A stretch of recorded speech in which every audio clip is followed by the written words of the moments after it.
How to change your Stripe payout schedule. Hi everybody and welcome back to our channel. In today's video, we are going to provide you with a step-by-step tutorial so you can follow out the steps for that. So what we can do is we can go over to the dashboard of Stripe first and log in into our account. Once we are logged in, we can look at the settings option in the top right and click on it and go ahead and navigate to the section for payouts or payments, this one right here, and click on it.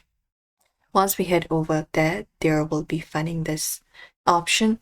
So if we want to go ahead and change schedule for payouts, what we can do is, if your account is verified, we can look at the option called bank accounts and scheduling, which should be basically something like this, a bank accounts and scheduling option.